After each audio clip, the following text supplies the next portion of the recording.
Salut gang! Aujourd'hui on se retrouve dans une vidéo YouTube, une story time de, comme vous allez voir dans le titre, mon passé et tout, mon passé d'adolescente très weird.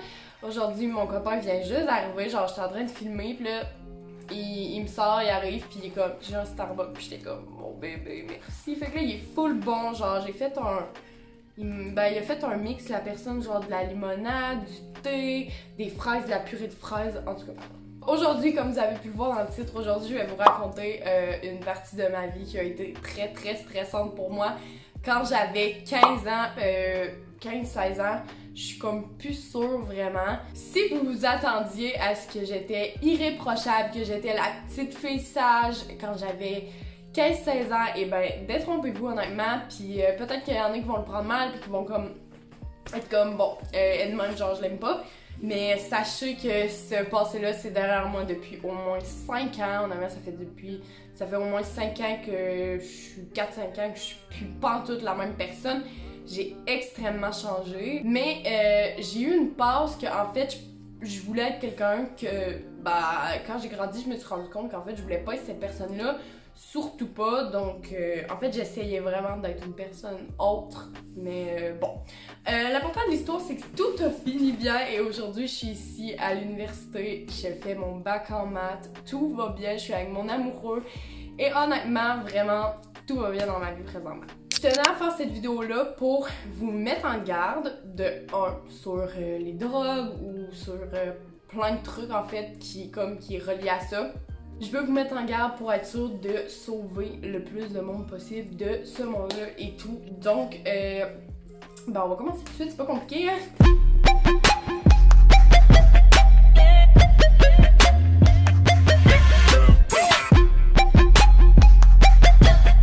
Moi, il faut savoir que depuis que je suis très jeune, j'ai tout le temps été une personne assez rebelle, avec un fort caractère. Même quand j'étais jeune, j'étais vraiment genre l'enfant la plus stupide, l'enfant la plus qui courait partout, qui avait tout le temps de l'énergie, qui était vraiment énervante. Donc, quand je suis arrivée à l'adolescence, ma crise d'adolescence, je l'ai passée en beaucoup d'années de 1 et je l'ai passée extrêmement puissante, hein? Donc merci à mes deux parents géniaux qui ont su me supporter, honnêtement, je sais pas comment ils ont fait, moi quand je suis rentrée au secondaire, j'avais encore j'étais encore un petit peu plus bébé, si je pouvais dire dans ma tête, j'avais 11 ans, ce qui était vraiment jeune honnêtement, et j'avais encore ma meilleure amie d'enfance de l'époque, on va l'appeler, je sais pas, on va l'appeler comment? On va l'appeler Sarah. Donc Sarah c'était ma meilleure amie d'enfance et quand je suis rentrée au secondaire, on a resté en bon terme jusqu'en moins secondaire 4. Donc c'est ça, j'avais vraiment elle comme amie, j'avais mes amis de voisinage, c'est un enfant normal parce que on n'avait pas de téléphone, donc on n'avait pas des amis à 40 minutes, on avait juste des amis qui habitaient dans notre rue. J'allais dans une école secondaire différente de ma meilleure amie, donc de Sarah. Je me suis fait 4 amis, on va les appeler comment? Parce que là ça allait vraiment dur honnêtement, puis je veux pas les inclure dans cette histoire-là parce que je suis comme pas sûre s'ils sont d'accord avec ce que je dis et tout.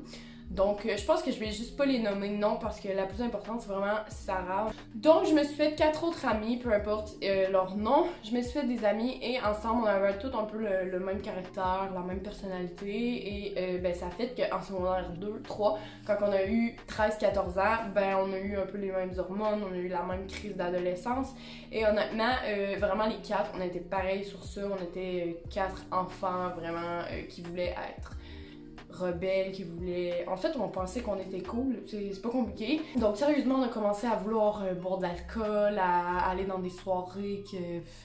On connaissait pas personne, on se faisait... Moi, j'avais un copain, quand je me suis fait un copain en secondaire 3, donc ça l'a vraiment aidé parce qu'après, on allait dans des parties du monde plus vieux que nous. Puis c'était le fun, je les invitais, donc puis eux-mêmes ils étaient invités parce que le frère d'une de ces 4 filles-là, de ces 3 filles-là, était aussi invité au party, donc souvent ça allait bien et tout.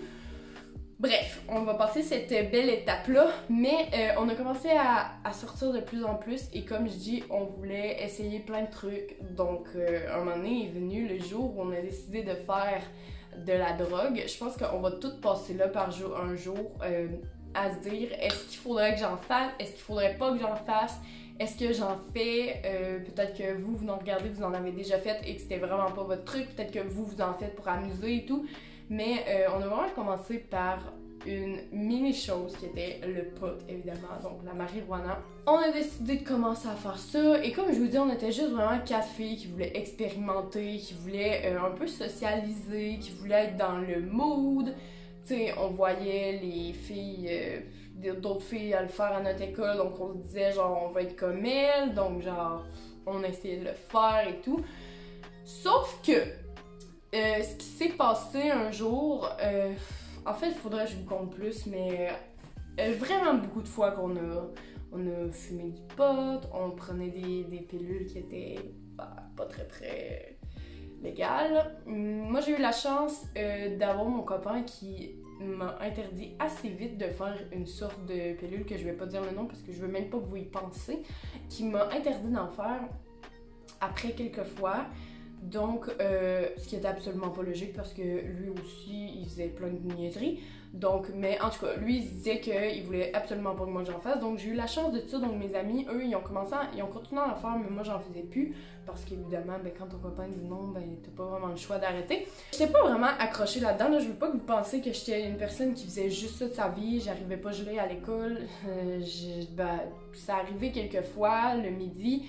Mais j'étais pas une personne qui était vraiment une crackpot là-dessus. Là. Comme j'étais pas à chaque fin de semaine, fallait que je fasse ça. J'étais juste, j'en prenais vraiment régulièrement. À un moment donné, on était allé au dépanneur, je me rappelle, avec les 4 filles et Sarah, donc ma meilleure amie, et là on avait d'enfance.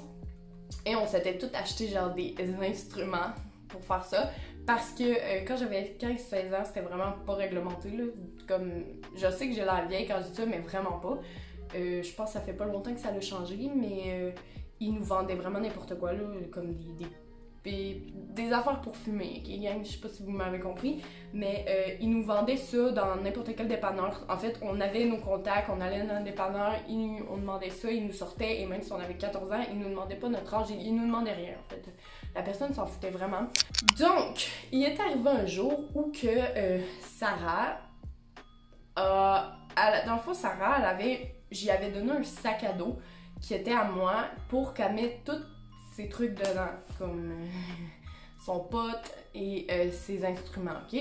Et moi, j'avais les miennes chez nous dans un autre sac, ok? Ça, c'est important. Et Sarah, elle habitait à 5 maisons de chez nous où j'habitais avant. Elle habitait vraiment à 5 maisons. En gros, la mère à Sarah a appelé la mienne puis a dit « Ta fille, elle a du stock pas très légal chez moi.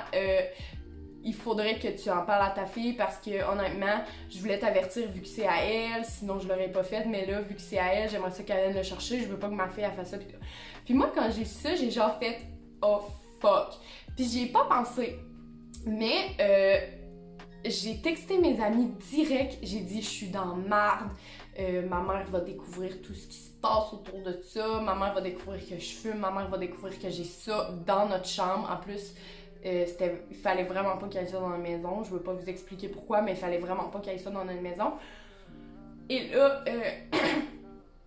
ma mère, elle comprenait pas trop au début, puis c'est ça. Fait que là, j'ai texté mes amis sur mon téléphone que les 3 filles, puis Sarah, je la textais pas parce que, genre, je me suis dit, non, si je texte Sarah, ça va être vraiment suspect. Donc là, je textais juste mes amis dans un groupe, puis je leur disais, je vais me faire pogner et tout. Et je suis montée dans ma chambre vite et j'ai caché mes choses dans un toutou, ok, que j'avais préalablement coupé pour qu'un jour, je me dise, si par malheur, ma mère tombait sur mes trucs ou qu'elle savait des trucs, ben je les aurais mis là-dedans et elle aurait comme aucune preuve. Donc, ce qui s'est passé, c'est que je suis tout de suite allée faire ça et j'ai écrit sur mon téléphone à mes amis que je venais de cacher mon stock. Et là, ma mère, elle arrive et comme « Marie-Catherine, t'as des choses, t'as du pot chez Sarah, t'as si, c'est quoi le problème? Genre, explique-moi. » Puis là, je lui ai dit « Ben non, comme c'est pas à moi. Pourquoi Sarah dit ça? » Tu sais, je comprenais vraiment pas parce que je me rappelais plus, moi, que c'était le sac. Fait que là, j'ai dit, mais je sais pas de quoi elle parle. Là, elle me dit, ma mère, elle me dit, ben, sa mère, elle me dit que c'est ton sac. Là, j'ai compris, j'ai dit oui, c'est mon sac, mais je sais pas ce qu'elle a dedans, là. Moi, je l'ai juste passé parce que, à un moment donné, je l'ai oublié chez elle et j'ai dit garde-les, là, c'est pas genre... On s'en fout, ok? Garde-les et tout va bien aller. Donc, ça s'est vraiment pas passé comme ça. En fait, ma mère, elle m'a obligée à parler à sa mère pour être sûre que ce que je dis soit vrai. Parce que c'est facile de dire non, c'est pas moi, mais quand t'es au téléphone avec la mère, est-ce que tu veux le dire? Donc moi, j'ai pris mon courage à deux mains, je me suis dit, j'ai rien à me reprocher pour l'instant. Donc, je parle à la mère, je dis non, écoutez, si je dis son nom, désolée, c'est vraiment pas à moi. J'étais vraiment à l'aise avec cette personne-là parce que ça faisait au-dessus de 12 ans que j'étais amie avec l'autre, que Sarah, donc sa mère, c'était comme un peu ma deuxième mère, je la voyais tout le temps. Donc je disais, c'est ça, je disais non, c'est pas à moi, oublie ça, c'est mon sac qui est à moi, mais votre fille, c'est pas à moi ce qu'il y a dedans. Et il faut savoir que Sarah avait beaucoup plus de stock que moi. Moi, j'avais genre vraiment un petit peu parce que moi, j'avais pas d'argent, j'étais paumée, puis comme j'avais pas de place pour passer, surtout que ma soeur, on dormait dans la même chambre, donc c'était vraiment difficile de cacher des choses, honnêtement. Donc, tu sais, je me dis non, puis là, je dis à ma mère, mais je sais même pas de quoi qu'elle parle, tu sais, puis tout, puis tu sais, Sarah, on n'était pas à la même école, donc j'ai comme mis sur cette excuse-là, j'ai dit, maman, écoute, je sais pas de quoi qu'elle parle, on n'est pas à la même école, tu sais, peut-être qu'elle a fait des choses et tout, puis genre, je patinais vraiment beaucoup. Et vient le temps où ma mère, elle me dit, c'est bon, passe-moi ton téléphone. Donc là, je lui dis non. Là, elle me dit oui, je veux voir tes conversations, je vais tout lire, je vais tout regarder. Tu me passes ton téléphone. Là, je suis comme, fuck. Et là, j'essaye au max de supprimer des trucs avant qu'elle me le prenne pour de bon, parce qu'il faut savoir que ma mère, elle avait beaucoup moins de force que mon père et mes parents étaient séparés dans le temps. Donc j'avais pas peur de ma mère, mais j'avais peur de mon père et je voulais absolument pas que mon père le sache, ni ma mère en fait, mais j'avais moins peur de ma mère, on va dire. Donc, c'est ça, ma mère elle prend le téléphone et évidemment, je venais juste de texter à mes amis justement que j'avais caché mes trucs et tout, et là, ma mère, quand elle lit ça, quoi? T'as caché ça? Puis moi, je parlais comme, je disais weed. Puis là, maman était comme du weed, c'est quoi ça? Puis maman, elle pensait vraiment que c'était comme des pilules vraiment intenses, genre du weed, mais c'était juste genre du pot. Mais elle pensait clairement que c'était ça. Bon, ben, ce qui s'est passé, c'est que maman, ce soir-là, avait une réunion vraiment importante. Donc, elle m'a dit, tu vas me le chercher tout de suite. Et moi, je pars à ma réunion. Et en revenant, ton père s'en vient et on va avoir une discussion. Et moi, j'avais la chienne, j'avais juste le goût de fuguer. Honnêtement, j'étais comme, je veux m'en aller d'ici, je vais me faire tuer par mon père, je vais me faire en aller à Jésus-Marie, qui était l'école que toutes mes sœurs allaient, et mon frère, sauf que moi j'étais genre en sport-études cheerleading. Puis moi je voulais vraiment pas aller dans l'école privée, j'étais comme non, puis là j'étais comme... Puis là moi j'ai pleuré toute la soirée honnêtement. Ma mère est revenue à 9h30, elle avait mon stock là dans les mains parce que, bon, ça reste que je suis un enfant qui écoute sa mère, qui a jamais désobéi à ses parents vraiment, donc je savais que si je gossais, ça allait être pire et que ça allait être mon père qui allait débarquer et qui allait virer ma chambre en bordel pour trouver mes trucs. Donc, ce qui s'est passé, c'est que je l'ai donné à ma mère et là, elle est partie à sa réunion et elle est revenue. Donc, c'est ça, mon père arrive et c'était lui mon biggest fear et lui, il m'a vraiment mis à terre toute la soirée en voulant dire que j'avais eu peur de mon père, là, j'étais comme je vais me faire tuer et mon père me faisait vraiment beaucoup de menaces, il était comme là, mais c'est normal là, genre c'est vraiment pas méchant quand je dis que mes parents m'ont fait des menaces et tout, genre c'est tellement pas méchant là qu'on trouve ça n'a aucun sens, ils faisaient juste leur job de parents, ok? Donc je veux aucune critique, rien, mais ils faisaient juste leur job de parents, mais mon père m'a vraiment fait peur et ma mère elle essayait de calmer tout, elle était comme Michel, relax là pis tout, puis moi j'étais comme bon, ma mère au moins je vis la moitié du temps chez elle, ça va aller mieux. Et là mon père lui il voulait rien savoir, il faut savoir que mon père lui il est vraiment patient dans la vie. Tout le temps, quand on lui tapait dessus, il était patient, mais quand il pétait, il pétait. Ce qui s'est passé, c'est que ma mère, elle a gardé mes trucs et elle m'a dit « Demain, je m'en viens à l'école avec toi et je vais parler à la toxicomane qui était à ton école. » Parce que j'avais une toxicomane à mon école. Elle voulait que je me fasse prendre en charge. J'étais comme « oh my god, honteux, là, genre. Je trouvais ça vraiment honteux, honnêtement. Donc, je suis arrivée le lendemain à l'école et je suis arrivée le lendemain avec les yeux gros de même. Et tout le monde à l'école le savait que j'étais je fumais du pot et tout. Donc, le monde a trouvé ça bien drôle. Ils pensaient que j'étais arrivée gelée à l'école et tout, mais vraiment pas. J'avais juste broyé toute ma vie.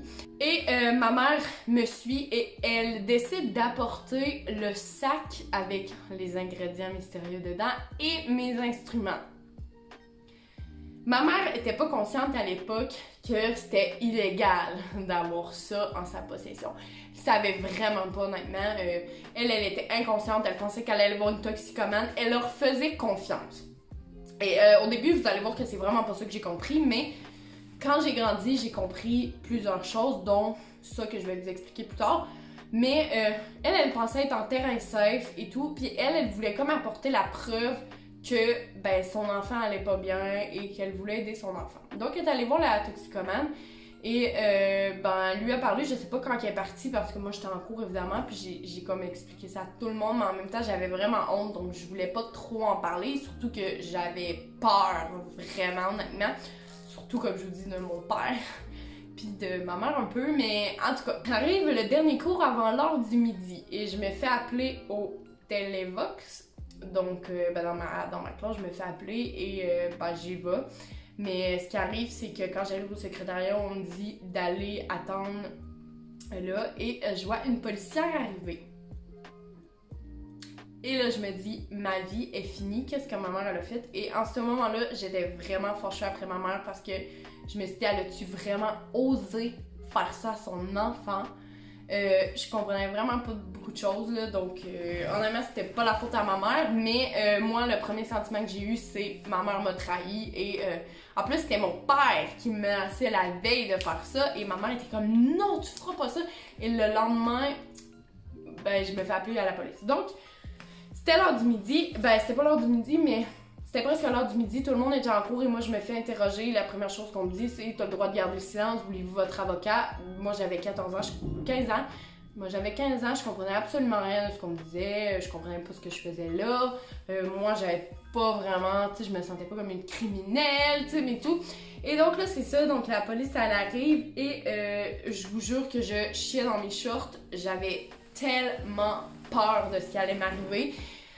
Moi je pensais aller dans un centre jeunesse, puis vraiment c'était vraiment pas ce que je voulais, aller dans un centre jeunesse, mais j'étais sûre que je partais dans un centre jeunesse. Donc la policière m'a expliqué que j'avais été arrêtée, que j'avais des charges contre moi pour possession de marijuana, donc de drogue, et que il fallait que je fasse une lettre au... Je me rappelle même plus c'était où, mais il fallait que je fasse une lettre pour déclarer que j'étais coupable en gros, parce que si je déclare pas que j'étais coupable, je pouvais avoir plus de mal. Et moi j'avais 15 ans honnêtement, je savais pas que je pouvais avoir un avocat qui allait genre tout de suite me dire, écoutez madame, elle avait moins de 5 grammes en sa possession, donc elle ne peut pas avoir des charges contre elle. Mais moi j'en avais. Donc moi j'ai été conne, j'ai dit donnez-moi cette feuille-là, j'écris parce que j'écris aux patentes, là, au bureau de je sais plus trop quoi, pour leur dire que, regarde, écoutez, je suis coupable puis je veux pas aller en cours, je veux rien faire, je veux juste que vous me fichez la paix, que ça dure je sais pas combien de temps et qu'on me fiche la paix. Et donc la policière était vraiment froide, honnêtement. Quand elle m'a dit une chose, la preuve que les policiers savent pas toujours de quoi qu'ils parlent, elle m'a dit, vous êtes en possession de méthamphétamine. Méthamphétamine. Non, pas vraiment, non. Là, je lui dis, vous voulez dire des amphétamines? Et elle me dit, non, des amphétamines, c'est ce qui se trouve en pharmacie et tout. Et là, j'étais comme, bitch, tu sais même pas de quoi tu parles. Je me suis dit, je vais pas être chérée une policière qui a l'air d'haïr sa job, là, qui a l'air de présentement trouver que ça leur est vraiment rien à faire. Mais c'est ça. Donc j'ai reçu la nouvelle du bureau d'enfants criminels, je sais pas trop, qui me disait que la peine que j'allais avoir, c'était d'aller à une rencontre avec un monsieur, puis pour préparer aussi une conférence en gros sur les drogues. Moi je me suis dit, ok, tu sais, c'est pas des travaux communautaires, parce que la policière m'avait expliqué que je pouvais avoir des travaux communautaires, aller dans un centre jeunesse un petit peu de temps, ou avoir des travaux à faire pour la mairie, ou pour écouter justement une présentation, faire une présentation, que ça, c'était genre la plus petite peine, si je pouvais dire. Bon, ben ça a donné que j'ai été vraiment à cette réunion-là, qu'il fallait que j'aille, évidemment. J'étais avec un monsieur super gentil, honnêtement, qui m'a montré plein de trucs, qui m'a montré les risques. Ensemble, on a monté une présentation. Et honnêtement, j'ai vraiment aimé ma soirée, je sais pas pourquoi. Je l'ai aimé, je l'ai apprécié. Le monsieur était super fin, il m'a rassuré que j'avais en ma possession des amphétamines et non des méthamphétamines. Donc j'étais comme, bon, moi je suis pas folle, mais c'est ça. Il faut savoir que 3 semaines après, je partais en Floride. Et moi, je me suis dit, si j'ai un casier ou des trucs, je pourrais pas rentrer aux États-Unis. Parce que vous savez que les États-Unis c'est extrêmement intolérant en fait. Et il m'a rassuré que le dossier que j'allais avoir contre moi, ça allait juste être visible au Québec. Donc dès que je sortais du Québec, personne n'avait accès à ce dossier-là. Que je pouvais partir en Floride, que tout allait bien aller. Et ben ça a été le cas en fait, personne n'a vu mes papiers, rien là, ça a pas joué contre moi.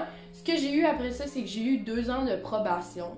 Donc pendant 2 ans, si je me faisais arrêter pour quelconque chose, j'avais des risques d'avoir une plus grosse peine. Ça a été vraiment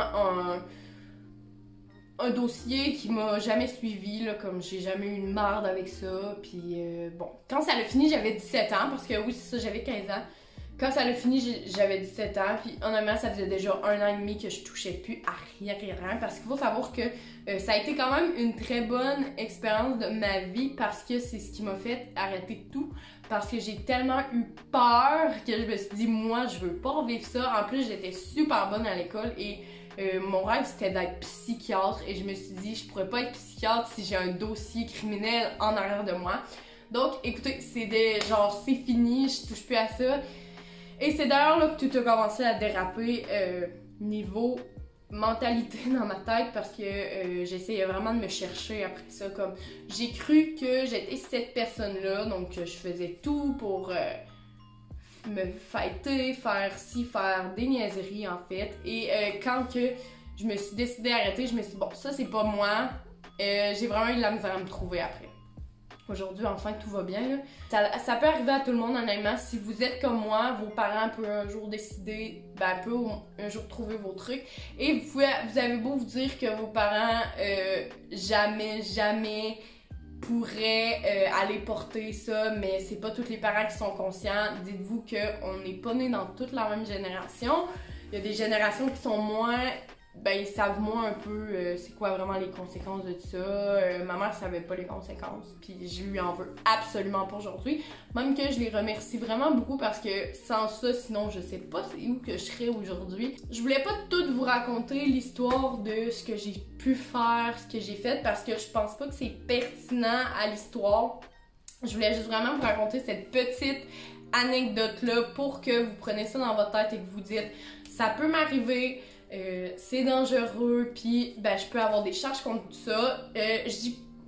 Moi, j'ai décidé de faire mes expériences comme ça, jeune, puis ça peut vraiment vous paraître épouvantable à 14-15 ans de faire ça, mais selon moi, c'est mieux jeune que plus tard, parce que jeune, t'as aucune responsabilité, t'as aucune conscience de la vie, tandis que plus vieux, t'as beaucoup plus de responsabilités, donc...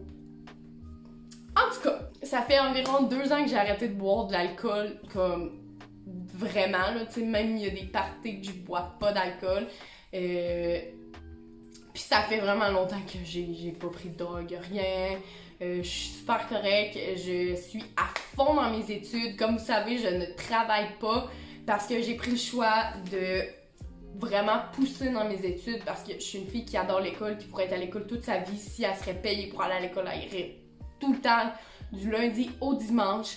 Et ça paraît vraiment dans mes notes, parce que j'ai des notes excellentes. Donc ça, je suis super contente, ça paraît vraiment dans mes notes. Donc je me dis, Je travaille pas, mais au moins j'ai vraiment des bonnes notes à l'école, donc ça va. Fait que c'est ça, c'est vraiment mon petite anecdote. Gang, je veux prendre soin de vous, je veux que vous ayez bien dans la vie. Faites vos bons choix, honnêtement.